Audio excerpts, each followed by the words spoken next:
Thank you, Mr. Chairman, and I'd like to say I'm proud to support your bill, Mr. Schweikert, H.R. 4012, the Secret Science Reform Act. I'd like to bring up a slide, if it's possible, on the screen.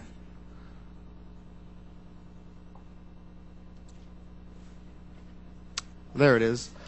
So if somebody, this is a quote from the President of the United States when he was campaigning. So if somebody wants to build a coal-fired power plant, they can. It's just that it will bankrupt them. That wasn't based on any kind of scientific data. That's a quote of the President of the United States. It's a campaign promise. He interviewed with the San Francisco Chronicle November 7th, 2008. This is a promise that he has followed through with. There are 2 coal-fired power plants in Oklahoma that are being shut down, and the rates on my constituents are going up. The low estimate is 20%. Some say as high as 40 or 50%. Who does that affect? It affects the poor the most. This is President Obama's war on the poor. They spend the biggest part of their budgets on utilities, and so they're the ones being affected the worst. And here's the thing.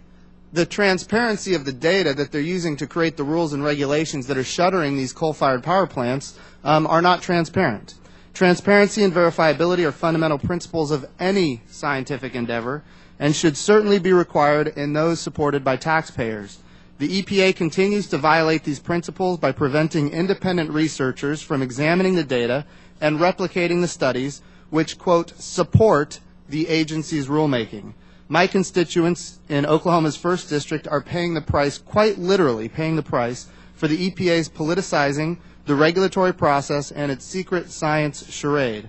Mr. Chairman, I'd like to spend a minute explaining how the EPA's secret science and groundless regulations will continue to needlessly harm my constituents and all Oklahomans.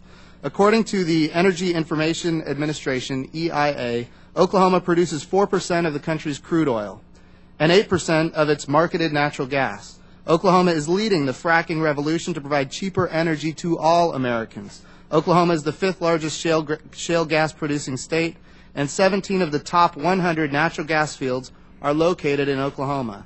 Mr. Chairman, the EPA's newest regulations on fossil fuel production and refining, based on this secret science charade, threaten my constituents with higher utility bills, less reliable electricity, and fewer jobs in Oklahoma's booming oil and gas industry. Can we bring up the second slide there? The latest, can we bring up the slide 2? The latest EIA analysis shows that coal and natural gas-fired power plants provide about 90% of Oklahoma's electricity generation.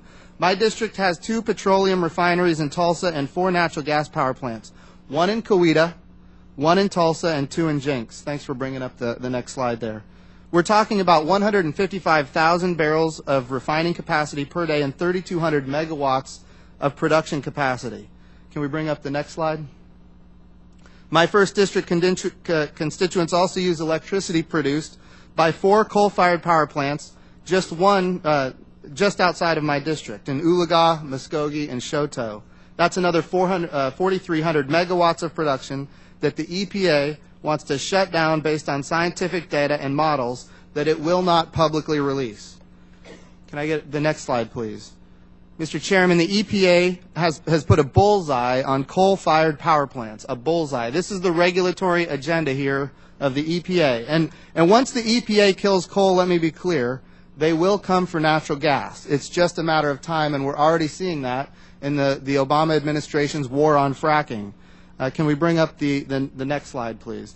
In 2012, the Institute for Energy Research estimated that EPA's MACT and cross-state air pollution rules will take 33 gigawatts of national electricity generation offline, 33 gigawatts, over twice the EPA's modeling prediction. That's 10% of our country's coal capacity, and also includes closing 2 natural gas-fired plants in Oklahoma. Natural gas-fired plants in Oklahoma, 1 in Anadarko and 1 in Oklahoma City.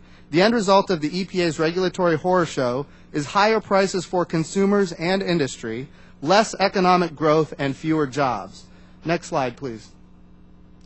According to EIA, Oklahomans pay about 20% less for residential, commercial, and industrial electricity than the U.S. average. Killing coal and eventually natural gas production in my state will saddle my constituents already struggling in this sluggish Obama economy with higher utility prices on par with those experienced in heavily regulated states such as California. Next slide. Kentucky has already seen massive layoffs in the coal industry. When the EPA uses secret science to justify new regulations, everyone is worse off except for EPA bureaucrats, as well as extreme environmentalists. And let me be clear, the EPA is now saying they're going to come after our wood stoves. Of course, a friend of mine, Thomas Massey from Kentucky, has gotten assurances from the EPA that if you like your wood stove, you can keep it. But let me ask one question for each of our panels. Do any of you disagree with the principle that in case of taxpayer-funded research or studies, the public should have access to the underlying data? Does anybody disagree with that? Yes, ma'am. As stated in my testimony, for the reasons given, I disagree with that respectfully. Noted. I yield back.